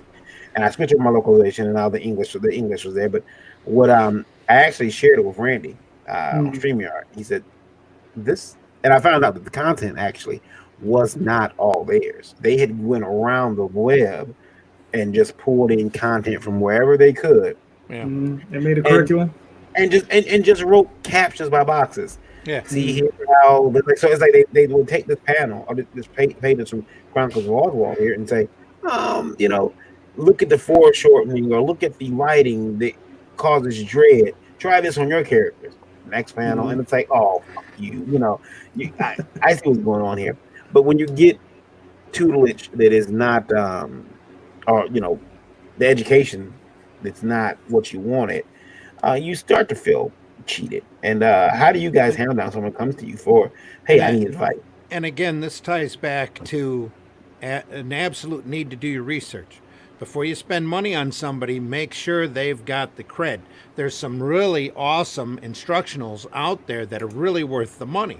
But those are extremely rare. And you need to be careful because there's so many snake oil salesmen out there that want to charge you $500 to teach you how to write comics, or charge you $1,500 in order to show you how to do a successful campaign or whatever. That's all information that you can glean online just by doing the research and educating yourself. Asking people questions, getting in podcasts like this. That's Standards and Practices calling right now, telling me to calm down. Yeah, that was. Anyway, do your research and look. People ask me advice and on stuff all the time. The thing that really gets my goat is when I take the time and make the recommendations and make the offer to help and all of this, and it gets completely ignored, just tossed. It's like, well, okay. You didn't listen to me once. I'm going to tell you again. Good luck. There's a you're on a set of train tracks, and there's a mountain up ahead that you're going to run into, and good luck. Yeah, because it's like I obviously can't talk to you. It's like sometimes like if you think, okay, like I'm all for it. Like I've had people come to me and they tell me, hey, what would you do in this situation? And I'll tell them, okay, well, here's what I would do. And now, here's the thing. If it's something that I tried back in 2008, I did this in 2008. It didn't work for me. Here's why I think it didn't work. And you're willing to, you're more than, you're more than welcome to try it. And I was going to give you a shout out at the end of the show, but I can read it. Everyone can find Glenn over at Ionicus Toy Review. It's IONACUS Toy Reviews. He does action figure reviews and whatnot and toy photography. Over on YouTube, check that out. I'll shout out again at the end of the show. But if you're trying to give people advice for how to run something, 2008, I tried this, it didn't work. Here's why I think it didn't work. You're welcome to try it. But if I tried it 2 weeks ago and it didn't work, it's not going to work. And here's why: they don't want you to do it, or there's a situation that's happening, which is why you can't do it. I tried 2 weeks ago; it's not working. Because the thing is, I'm not you. I don't have your network. You may have a better network than I have. You may have more money than I have. I also recognize that the technology has changed. Back when I first started doing comics, there were there were apps, but there were no one was really making money on apps. Like digital comics were still kind of finding their footing, and they still are. I mean, don't get me wrong, digital comics is not taking still over. Stagnant, still dead. Yeah, but like there But was they do no have their purpose. right. You know, there was no crowdfunding in 2008. That's why I can't even. That's why I've had such a hard time adopting it because it wasn't around for me. So it's like, I don't know if I want to do that. I'm supporting campaigns, but I haven't launched one myself because it just was not there for me. So, but I don't know a person's, ability. I don't know if they got the ability, they have the technology, the skill set to, succeed where I failed. Here's a question I always... Nothing wrong with building a better mousetrap, but when you tell them there's a mountain ahead, you're going to run face first into it, and they run face first into that mountain, and they come back to you and go, I ran face first into that mountain. And you go, well, obviously you're not listening to me, so why am I talking? Yeah. That's the problem I have. I will ask them, well, you ran to that mountain a lot later than I thought you would. So how did you make it halfway through? Now, well, it all depends. Most of the time they hit a lot quicker. But yeah. No, I know for myself, the thing is like, you got to ask the person this particular question. It's like, why are you taking a class? Because usually for me, if you're taking a class, you're lacking some form of motivation and you're looking at class to motivate you. We all know that there's a book called How to Draw the Marvel Way. Yeah. Right? So that book, all in of itself, will teach you how to draw a comic. You don't need much other than that. You can find Bridgman, you can find, a bunch of other books that'll teach you anatomy. And, you don't need much more than that other than, the only other thing classes are going to give you is to motivate you. Yeah, Mark, I agree. Yeah. So Mark says, like Randy, if I had $1 every time I gave advice, advice given was ignored, I'd never have to work again. Exactly. Yeah. And then and then all this other stuff, all this information is available online. Just about everything is available. Just like you said, come on to shows like this, and you will learn. Yeah, I think that's the great Mark Bloodworth, by the way. He's had a lot of experience in comics, and I think give good advice. That's why Larry Higgins was so kind of like upset this last Tuesday because he had given, and Pops Van Zandt had given a certain individual tons of advice. Yes. Yep. Randy, you gave Nick Gibson tons of advice. No. Well, you put up with Nick Gibson, I should say. Maybe you didn't. Well, we just here on the podcast. Yeah. So. But we giving this guy advice. But Pops and Larry really did. Naomi Comics really did take time to try to make sure that the guy did right by his customers, and he didn't. And he's just there's the crabs in the bucket focus group. Just did not want to listen and put out books poorly for it. Also, now this book, how much does it cost to get the issues 1 through 8?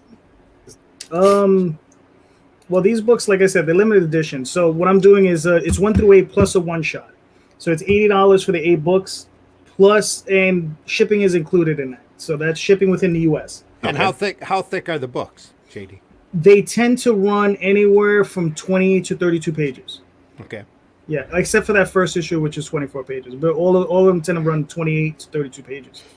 JD, are you concerned about like shipping those, or is that going to still be in the Gemini mailers, or are you going to use like one of the other mailers that like it's a little bit thicker than the Gemini, but it's very much in the same category? Oh yeah, it's in the same way. I use a product from Uline. Yeah. It's a box. I fold it over. I mean, I've hundreds of them literally, and I mean, I've never had a problem. And even when I was using just bubble mailers, like I said, the way I pack, I've worked in shipping, so when you're working for these companies, they tend to show you videos as to the process that these packages go through. Yeah. I don't know if you've ever been through any of these training videos. Yeah. Exactly. Yeah. They'll show you. I mean, they brutalize it. It's like you ever see the old commercial with the gorilla with the luggage? Yeah. It's like that. So so from that I've learned. It said, okay, gonna package this sucker right. I use very thick. I bag and board everything. Yeah. And each one is individually bagged and board. I don't like double bag anything. I individually bag and board everything, so they're ready to go right into your collection. But please read them first. I package them up. I put them into, and I literally I try to make it into a brick, So it's, I sandwich it between heavy pieces of cardboard, and I would stick it in a bubble mailer. Currently, I'm using the cardboard boxes, so that's not even necessary. But what I do is I put bubble wrap around it. Mm-hmm. I put a layer of bubble wrap, put it in there. It's fine. Yeah. And we know that JD will do right because if he doesn't, we'll have him on the show and we'll talk bad about him. Exactly. That's what your packages are going to do when they're being shipped. They're yeah. And that's actually not that bad. That's kind of gentle. Yeah, I'll tell you this. And you know what? The other thing is, while the packages are getting treated poorly, you should also remember this. It has a lot to do with how you pack it. Mm-hmm. Because I recall a box going up the turnstile at FedEx, and it was headed to an adult novelty shop, and it was taped very poorly. Right. And I seen the tape give way, and I seen multicolored Joy toys rolling back down the treadmill toward me. And there I am trying to catch them. Yeah, and there's every color, every length. Praying they weren't used. Duck. Yeah. Praying these weren't returned. And I was, since it happened in my truck. The truck that I was unloading on my line. I was responsible for gathering those all up and reboxing them as best possible. And give them to the customer. And luckily, I don't have to put them on the truck. But I boxed it up, taped it back up, and And Comic Book Advocate says, I overtake packages, bubble wrap, and even Varian found it wasn't enough versus the shipping gorilla. Yeah, Rob sent me some books, and it was the package. The box had been brutalized. Wow. The contents are still fine because Rob packed them in a way that made sure that they wouldn't be. But yeah, I think only one book got damaged. Nobody's perfect though, and I think we've all received in the mail that little clear plastic envelope that says "Oops." Yeah. Guess we kind of overate and destroyed this one. Yeah. Sorry. Yeah. That happens all the time. It's only messed up when it's a check. And you're like, no, how did this happen? JD. So I really want to pick up one of these, probably the 8-issue campaign. So I'm gonna put the story. Cool, but these will never be produced again. I want to stress that to our listeners on Indie Vote Radio right now. Once I run out, yeah. Once the edition runs out, that's it. If I run to 500 issues, that's it. It's not being done again. Right, and I want to stress that to people who are listening on Indie Vote Radio right now, which we have 41,000 of you listening, so we appreciate that. But let's remember, guys, JD, you will ship this to the European Union, United States, Australia, Canada, New Zealand. So you're pretty much going everywhere with this. But remember, these books will not be printed again in this format once they are printed. That's it. And gone. All you have to do is go over to Indiegogo and type in Oswald. It'll pop right up. It'll be the first one. Take a look at those covers. Yeah. It's just awesome professional work. Yeah. And I have to say on my own behalf, the story, not that bad. It's actually pretty good. I think you might enjoy it. But that's all right. Yeah. Let me tell you, if you like Secret of Nim, if you like Mouse Guard, if you enjoy like the current run on like the Sandman line of DC Comics right now, if you like fantasy, that sort of thing, Scurry, I'm blanking on the other book that's currently coming out, but Squarriors. If you like that sort of thing, you might enjoy this. So that's why I say, give it a shot. Especially if you love fantasy. It's the sort of thing that, and it's very friendly from anyone, I would say, that's like 8 and up. I had one guy from New Zealand. He purchased the entire run, and he said he spent, I think, a week, and every night he read one of the issues with his niece before she went to bed. Cool. And this is something he did every night for a week, and he said she loved it. She was, ecstatic. Awesome. That's cool. That's cool. We're gonna move over here to the book that was we covered a little bit on last week's show, on Tuesday's show, I should say. And again, that's the Oswald Chronicles from JD Calderon. Yep, and we'll put that link in the chat. Now we had Russell was in the chat earlier, but with the Age of Remnants from Kickstarter, And this book is from Black Wolf Artworks, which has a werewolf on the logo. And anybody who knows me knows that I'm terrified of werewolves. It's probably like it's definitely a hybrid wolf. Look at those ears; those aren't typical werewolf ears. But um, we started covering this book, and then I started yelling. But yeah, so it is I'm sorry, I didn't look. He's got 27 days to go. $429 or $1,500 goal. He's got 12 backers so far on this campaign. Not a lot of backers, but he can definitely get it. I mean, he's not asking for a lot of money, so he can definitely get up there. I like the art. There's some. Is it up here? Yeah, it's these guys here. I love that marbling. I guess is the right term for it on their vest. Yeah, that looks really cool to me. I like that effect. I'm gonna have to steal that effect. They've got digital copies. They've got the cover, the cover A print copy, $10. Age Remnants Rise of the Ammonites, issue 01, 32 pages with cover option A. So you get a physical copy. You get a mystery bookmark and trading card. Anybody who knows me knows I love trading cards. You stick a shiny cover on something and a trading card, and foolishly I'm there. I might even bought another book they had a trading card, but you know, it probably would have came here bent too. So Pops, matter of fact, brought us this book. Says that I received art the other day. UPS, the tube is completely open on one end. My first ever art on canvas, and I'm lucky it even got here. Ralph says, "Of course, I trust you, JD. But what would stop an unethical publisher from running off more later, especially if the demand is there?" That's why I say integrity is going to go a long way for indie publishers. That that unethical publisher he's talking about is me. No, he's got a point there. I mean, you know, no, he does. We had a gentleman who reached out to us, and I am working on that because he did send me some proof that he had recently purchased a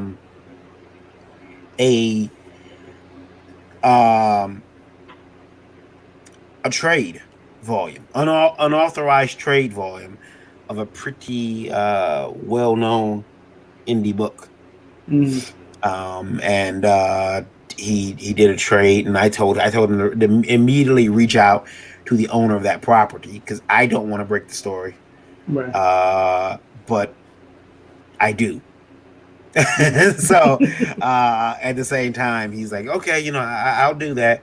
I said, but reach out to the owner of that property. Let him know that I sent you. Right. let him know that Indie Vault sent you to him first, because someone has taken this guy's property, his 2 trades that he's released, and they made a trade. He's released 2 trades, or I guess you could say graphic novels, and they've combined them into one collection and printed them, and as one collection, and different artwork on the cover. Slightly modified, I should say. They didn't commission new artwork. Oh, okay. They took some artwork, they modified it a bit, and stuck it on there. And you know, look, these printers, guys. Sometimes the printers don't care. Yeah, they don't. Randy, you ever been a printer that cared, like where the content came from? Yeah. Every printer is different, though. Yeah. So the better ones are a little bit more careful when it comes to that kind of stuff. But anymore, all you need, especially on the something print on demand like the product that you were talking about, all you need is a glorified Xerox. You can rent those. You can rent those from good, office supply or office rental equipment supply place and run them off, in your basement as long as you keep the equipment running. Yep. Smoothly. You can, there's a lot of. You can buy a scanner online that has curve flattening technology. You can pirate a comic in 10 minutes. It's all a matter of ethics, right? Here we go. Randy's not letting me. It's the same thing with the Xeroxes. Yeah, he's not letting me get over the fact that I have a ultra cool scanner. He's not. He's gonna make sure that I suffer for that scanner. No, technology is a wonderful thing. Anything in the wrong hands, in unethical hands, things could be used for both good and evil. It's up to you. Yeah, well, it was funny because me and Randy, when I first This- seen the scanner, I thought, I said, that could be used The for... person that's doing this and a person who pirates, though, absolutely needs to be slammed, and they deserve all of the headache that they reap. It's just the way it is. And I mean, obviously, if someone does that, I know that JD will reach out to them very quickly and say, "Hey, why is my book being reprinted?" Oh yeah, definitely. And it could easily go back as far as the lawyer can make it go back too. They might even actually be able to sue the manufacturer of the equipment, especially looking at how some of it's being advertised. Hey kids, you can pirate your own shit now. just buy this. Yeah. But as far as begging for trouble.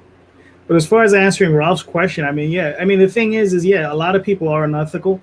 But the thing is and the thing is, okay, I don't know if you guys remember, maybe Randy remembers this. Back in the day, who remembers the Ultimate Warrior? Me? Okay? I remember Ultimate, yeah. Exactly. So he had a comic book come out way back when, in the early 90s. Now, here's the thing. His book came out, I think he sold like 25 or 35,000 copies. That's what was advertised. Sold out completely. Nobody get their hands on this book. This book was selling, I think, for 30, 40 bucks a pop.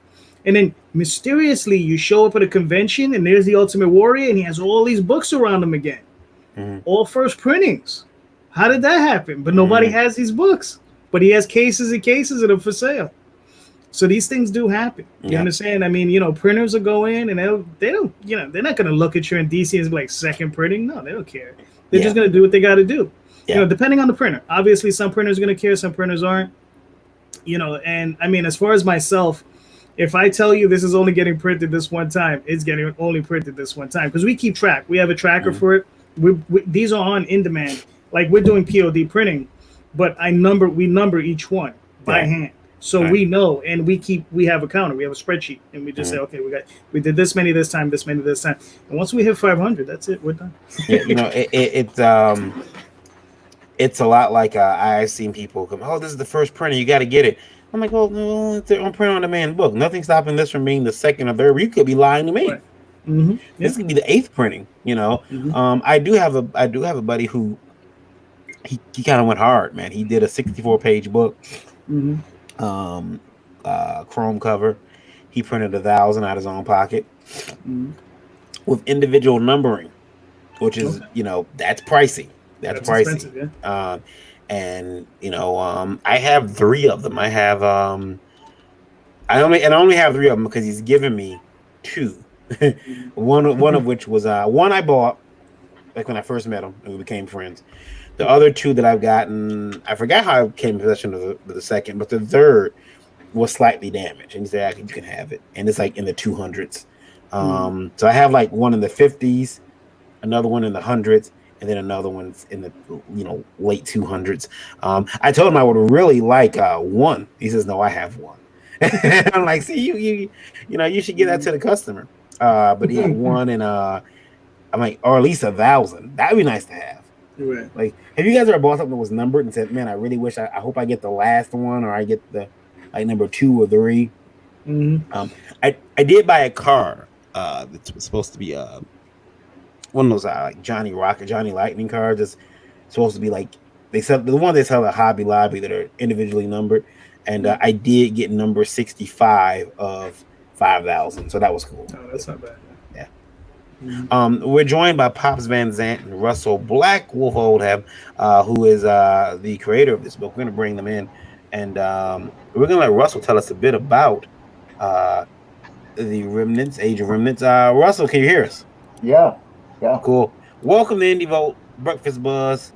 We're looking at your book, Rise of the Ammonites, issue 1. And you got 27 days left to go in this campaign. So you got a lot of time. You're doing all or nothing. You're on Kickstarter.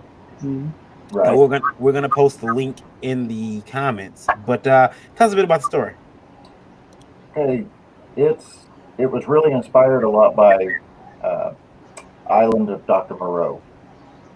So I kind of took that concept and I took it on a scale of the whole world instead of the island. And in this story, it starts off, humanity has gone extinct. They've been wiped out by pretty much all these creatures that are in the world now. So now that humans are gone, technology's gone, and everything, it kind of highlights all these new different races building, new societies, new civilizations, and the conflicts that start to come up, as their population grows, and trouble that comes from the past is still kind of affecting the present. So even though humans are gone, they're still kind of causing some trouble for these characters in the new world. And it kind of starts the story off with these Ammonites, those guys there at the very first graphic, and they're kind of a new religious cult that's popped up, and they're kind of forcing their control and exercising, the power of like a religion or a faith. And they start a bunch of trouble with these Minotaur type creatures because, no pun intended, but they're kind of bullheaded. They don't want to they don't want to follow everybody.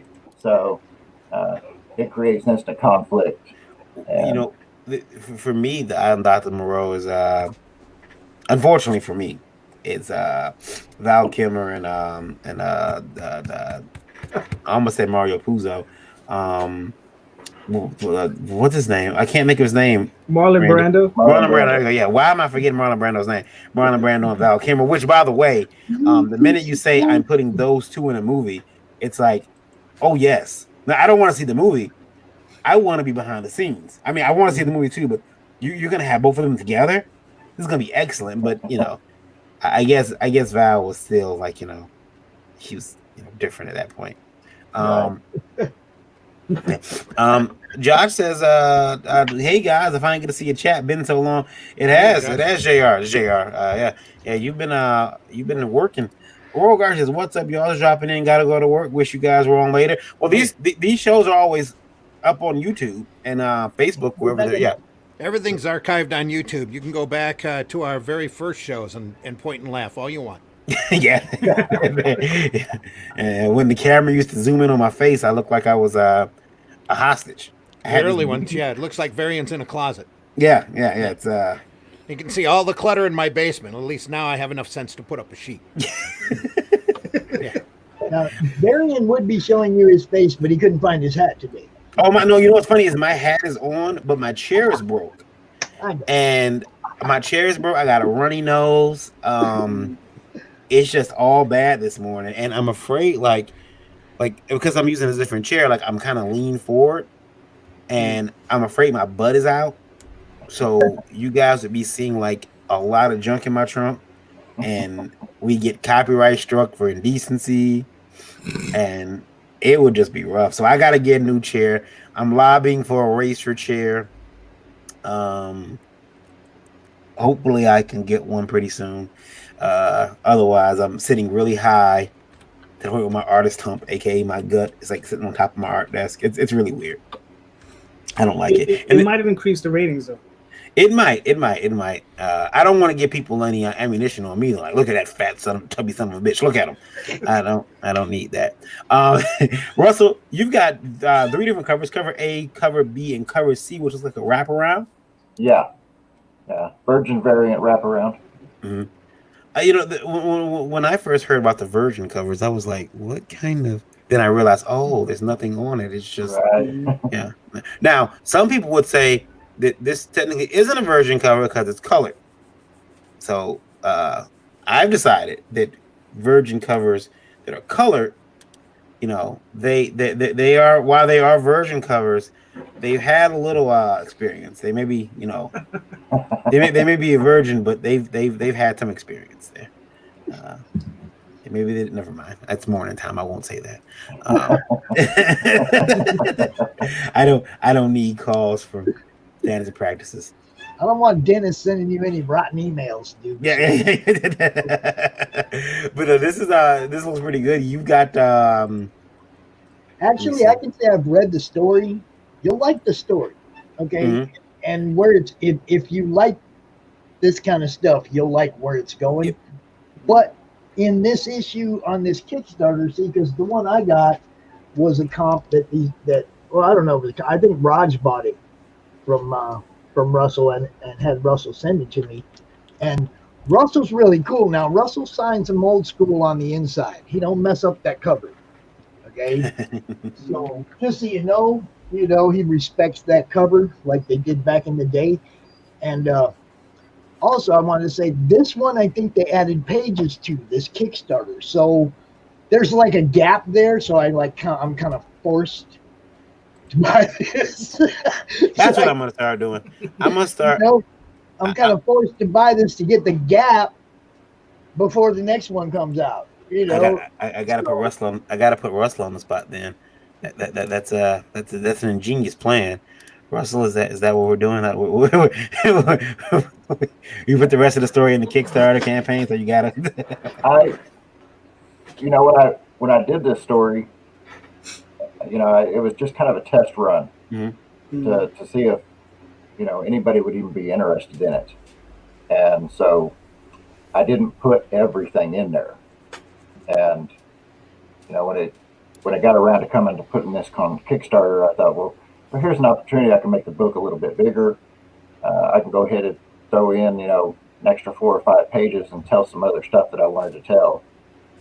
Now that I know that people are liking it, and I thought that'd just be a good little extra added thing, to launch off, on Kickstarter with. And so that book is, let me see here, and it is looking like it's going to ship in September 2020. So, everybody, if you're listening on Indie Vote Radio, you are checking this out on YouTube. You still got a couple of days left to get in there. He's got some stretch goals and some perks. We got a couple different ones. I like the I like the wristbands there. Yeah, see that support Indie Comix. Yeah, you were talking about.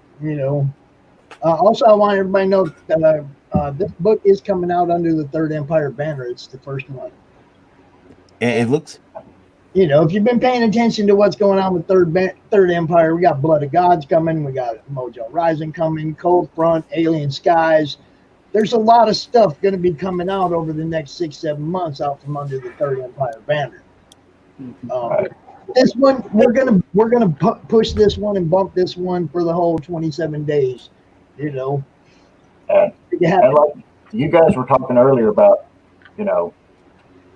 having your projects ready to go, having them planned out, have a game plan. This book is completely done. All I'm waiting on is funding. It's ready to go to the printer as soon as the funding's, processed. So no waiting for me to finish up anything. Cool. As you can see, they do get their books printed. The book will be printed. I got one right here in my hot little hand. So, And so Kickstarter, you guys can check that out if you're listening. I think ships only to the United States, but was there a PDF? Yeah. So if you're not in the United States, you can hop on over to Kickstarter.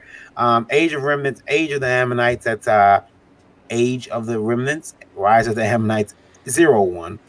It is on Kickstarter. I will put the I will put the link in the description of the video, so you can pop over there and back this campaign. Again, if you're out of the country, $5 get you a digital copy, which doesn't include any stretch goals, but you do get that digital PDF, which you might be able to get a lot sooner than waiting on the mail. Waiting on the mail, because I've been waiting for certain things to come in the mail, and they're not here yet. I see that we've been joined by the Uncanny Comics Devil. Nice. Yeah, I found out last week that if I want to promote my Indie Vault show, I actually have to show up because Varian won't do it. And this week on the Devil's Advocate, we're going to talk about how online comms have become nothing more than ego fests for the most part, and they're charging people worse off to either take part or even this is absurd. They're charging people to show up for something online to watch it.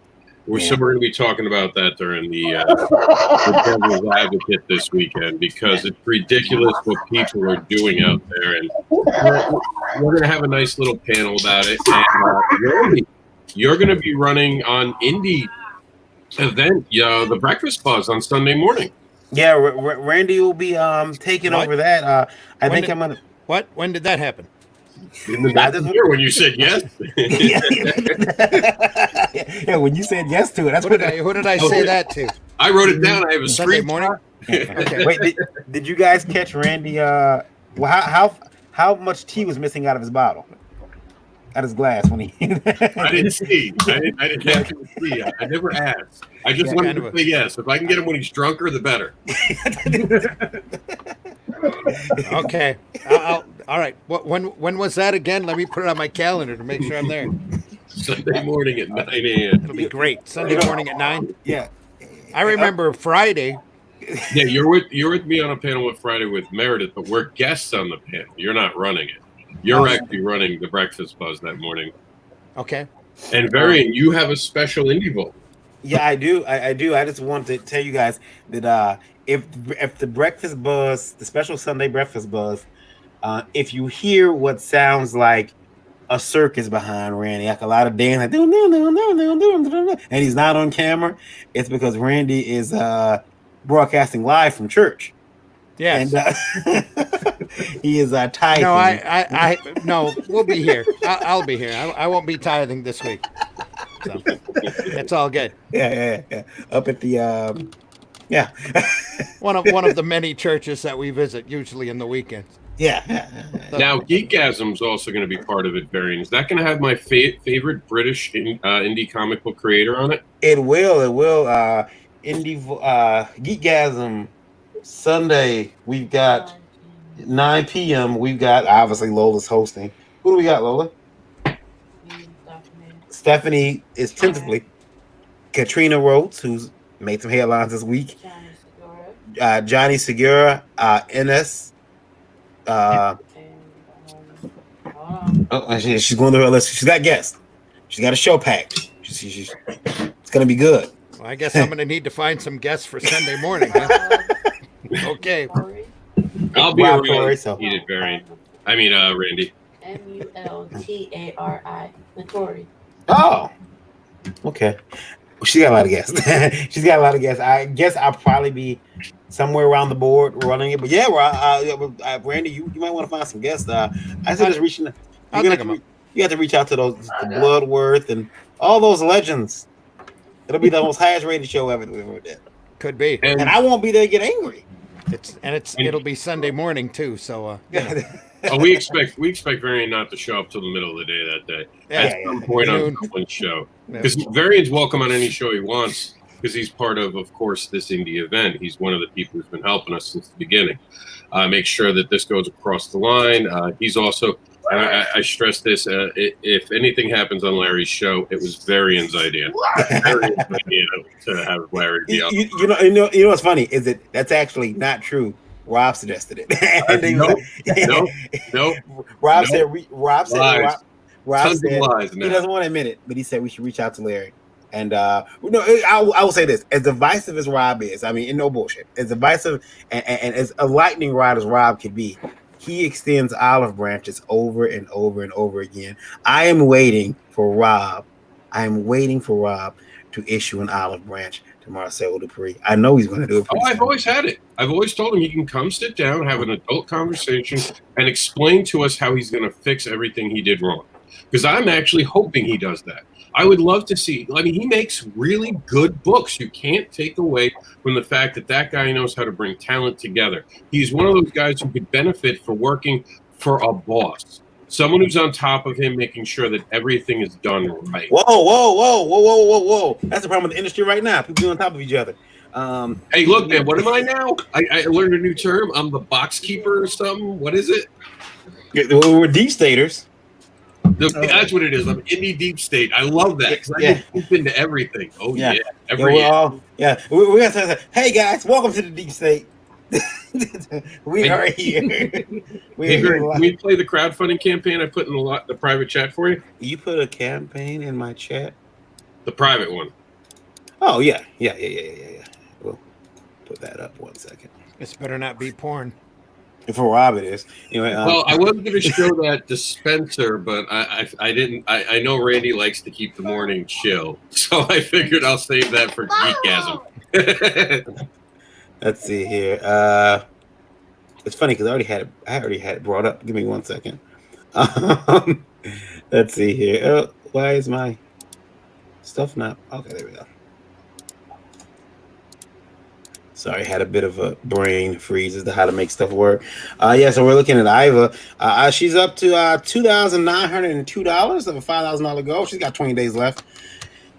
She's and this is gonna make it. We're gonna keep pushing this book. She needs to get that 5,062.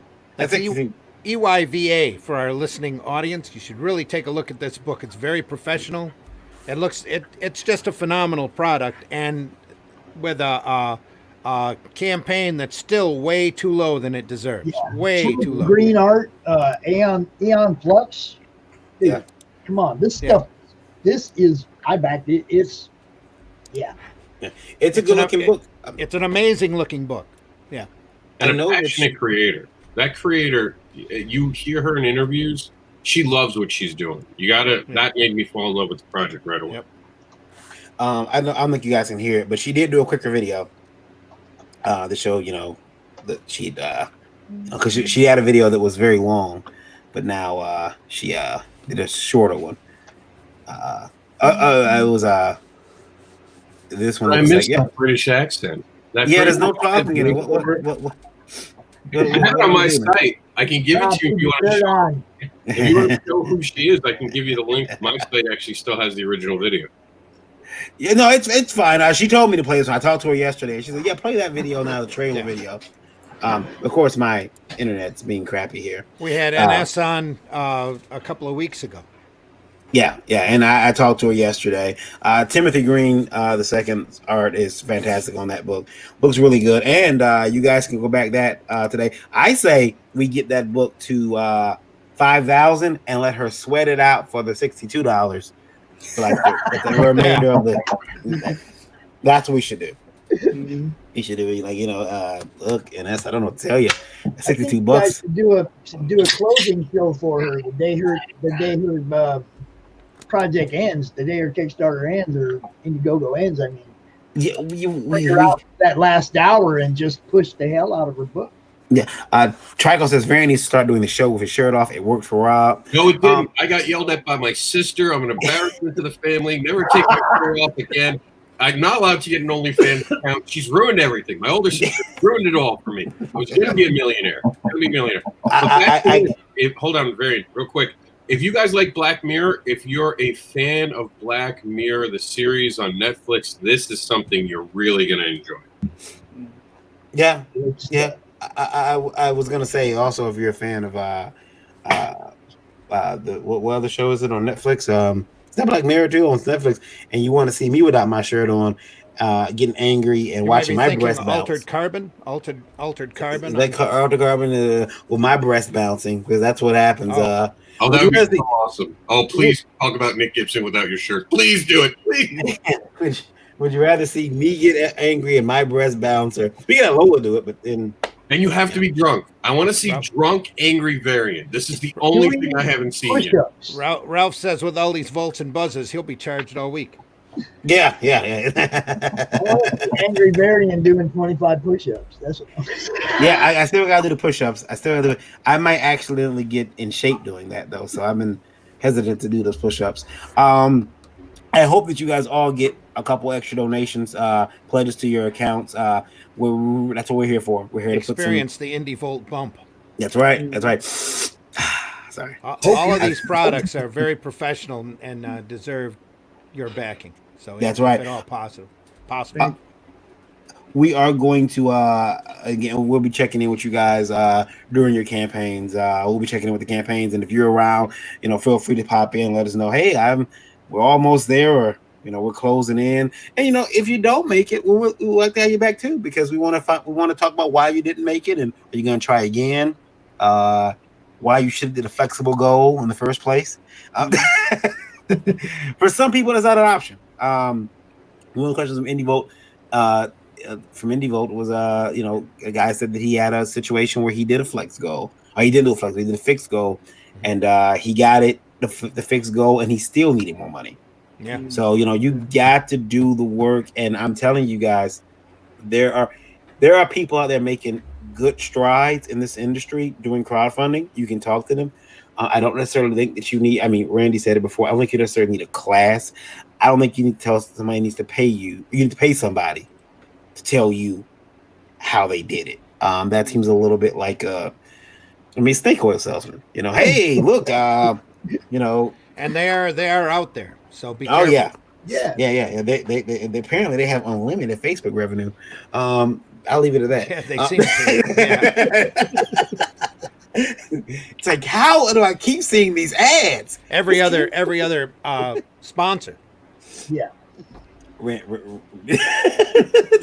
I knew it was going to be a problem.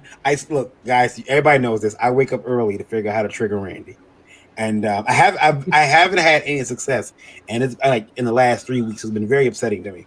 But I found something, and I sent it to Randy, and I knew it was going to mess up his algorithms. So what happens is that Randy will start seeing this ad too once he's seen this video. Every other notation on the timeline over again. It's like, who is this guy? He looks like Ryan Johnson. Stop it. So finally, Randy messages me, and he's like, "What is this? Why is he? Hey, screw this guy." And then it's like you look, and it's like, oh, well, this guy's an expert. He's had 3 freaking campaigns. None of them have broken 5 figures. What is he doing? Oh, he's an expert. And that's when I start twisting the knife. I have a master class. It's like, you got to master something, all right. Yeah, I start twisting the knife like, Randy, he's an expert. He's making all the money. I'm going to buy his class, Randy. We're going to watch it together. And then just watch We're gonna learn. You think I get angry? Maybe we can learn something. You think I get angry? That man right there. That's who. Yeah. You got the soapbox. Where's the soapbox? Snake oil salesman just makes us all look bad. We're gonna go where they can. I got the box right here, Pops. There we go. It's ready to go anytime. You know what Randy is. Randy is, and I know I'm making a lot of Hamilton references lately, but there's a scene when Hamilton's trying to stop a guy on the corner standing on a soapbox making a decree from King George, and Hamilton's talking over him, and they're like, shh, shh, shh. And Hamilton just keeps, no, I'm going to talk, and they start going back and forth. That's Randy. That's Randy when he doesn't like something. This guy doesn't know he's talking about. I just imagine with pamphlets and everything. Yeah. But he can't rap, unfortunately. We're going to work on that. We're going to get the Randy Zimmerman rap album. Well, you don't want to. Anyway. Yeah. We'll start with Randy. Randy, where can they find you online? You're going to start with me. You can find me on Facebook. You can find me on Twitter. I don't tweet very often, but I'm up there as Randy Zimm. I'm on the Zimm Geek channel, ZIMMGEEK. That'll have, I swear, new content's coming. It'll be there eventually. I'm in the middle of working on a bunch of other things. And also, you can find me on Indie Volt. Apparently, you can find me Thursday at 6 p.m., right? Friday at 6 p.m. this weekend. You'll find me on Sunday at 9 a.m. For a special edition of the Breakfast Buzz with very special guests if we ever find them. And on top of that, we'll be Tuesday nights at 9 p.m., Thursday mornings here on the Breakfast Buzz at 9 a.m. All of those times are Eastern Standard Time for everybody out there in the world listening on Indie Volt Radio, who we love deeply. What's our radio number? Radio number is actually sitting at 42,510 people listening. Thank you guys. Really appreciate that.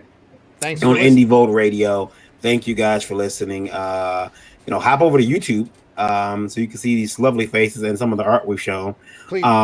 Please do, but hang on to something when you do it. We have faces made for radio. But when you get over there, make sure you hit that like button and hit that notification bell. We can really use the subscribers over on Indie Volt because one of these days we want to be monetized, so we have to worry about YouTube, canceling us. Yeah, we want those concerns. That's our goal. Yeah, we want that concern. What did I say? I didn't swear that loudly, did I? Copyright strike. What? Yeah. Don't they know what fair use is? Yeah. Anyway.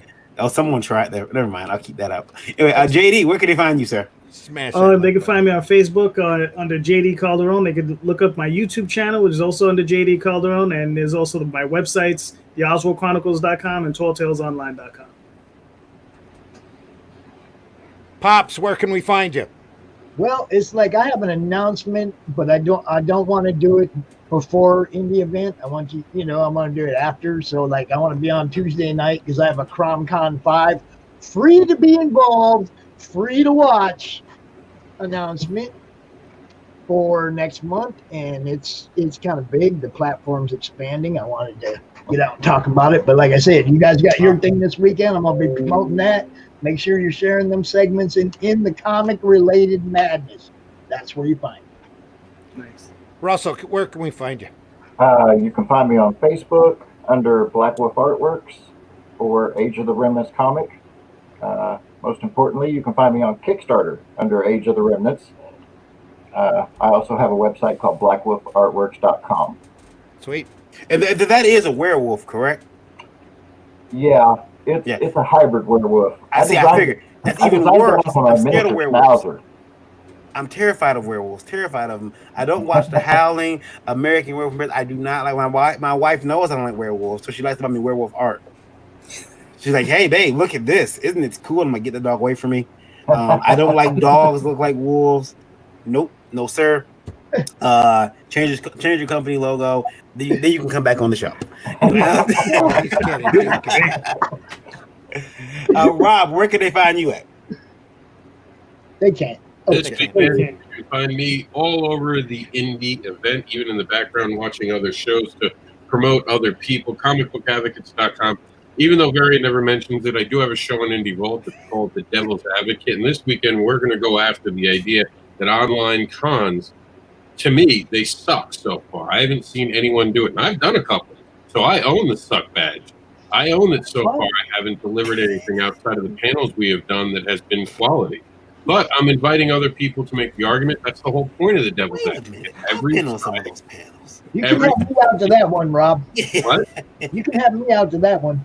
I just warn you, it's the Devil's Advocate. Everyone's going to have an opinion. Everyone's got to behave. No one steps on anyone. Yeah. That's not a warning. That's a general warning. You know, whether or not they're successful. Well, it's open mic. The show is open mic to go along with what Indie Vault does. So. We could I think that's a very interesting conversation to have, and too, there's a lot of cons doing it. San Diego's doing something too. They're doing their online they're going to be the big one that's I think going to redesign how a lot of these shows are done going forward. I've seen what they're trying to do, and I really like it. They've gone more the panel based, like we did at the end of the spring. They've really gone heavy on that, and they're not making it as commercial. They're not trying to drown you in their favorites. They're just trying to entertain you. I really respect what they're doing, and I don't like them because they picked on the little guy. What do you want to say, Randy? Nothing. I'm just agreeing with you. What we're doing then, Rob. You'll like what we're doing in our next con. I wonder if we can also get. Listen, I just want people to buy my books. That's all. Please. So saying that, I haven't looked at the order email in like a week, so I could probably have orders in there sitting there and don't know it. I should probably do that for the end of the show, or when the show ends. Anyway, guys, I am Varian Grant, KYD_V on Twitter, lastcallcomics.com. You can find that on social media, as well as indievolt.com, and the Indie Vault website is currently, we've been doing some redesigns. Some redesigns are coming to it.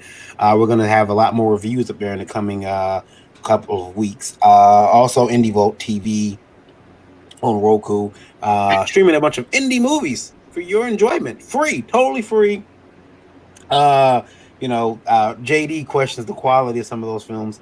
I'm like, hey, look, I don't know what you're talking about. The room isn't up there, but But Indie Vault TV is free. If you have Roku or Roku-enabled device, check it out. And also Indie Vault Radio, you heard us mention it a few times. Indie Vault Radio, the app, get it on Google Play or on iOS. So if you have an iPhone, you're going to look for the Streamer app. You're going to download that, and you're going to type Indie Vault Radio into the Streamer app, and you'll pull us up there. You can also find Indie Vault Radio on Alexa. So that's and people listen to that. They use Alexa quite a bit, apparently, according to the algorithms I'm getting. If you want to send a question in to us, indievote@indievote.com. Include Indie Live in the subject, and please keep those emails to 90 words or less. So if I'm not lazy and have to make graphics, I can do that and have them up there for us to read. We usually do that on Tuesdays, but there's no question too serious or too silly for you to send in. We really want to know your situation. We're using this platform to educate other people, and remember, of course, our feedback will be better because of your setback. Hashtag get an education. Hashtag IndieVolt. IndieVolt. Thank you guys for joining us. We appreciate it. We will see you back here later this week as we begin and kick off the indie event festivities. When does that start? Great. That starts on is that Friday, Rob? Friday. In Tampa Bay Comic Con would have gone live at noon, but we're having a pre-show via Brian K. Morris from 10 to 11:30, and 11:30 me and Meredith will kick off the festivities with the final pre-show where we talk about what the schedule that you have and the reason we're doing it, and hopefully getting people involved. We want people to show up and be random guests. We want people to feel like this is about them. And the cool thing about the indie event, remember, we're not putting it on. They're bringing what they put on to be part of the event. We're not trying to talk all the time. It's not about us. You're not going to see us for 12 hours trying to boast our egos and make us seem like one person in the room. No, JD, you're part of it, aren't you? Yes, I will be there. So no one's mentioned poor JD. I know JD's part of there, so I'm proud to be teaming up with JD because that's what we're doing. We're teaming up. We're not making it about anyone's ego. It's called an indie event purposely because it doesn't mean anything. It's an event. That's it. It's about us. Let's celebrate creativity. Awesome. Very true. All right. Thank you guys for joining us. Take us out of here, Randy. Till next time, everybody, stay safe. Be good. To the remnants. We'll see you soon. Bye. See you Take soon. care. Have a good day.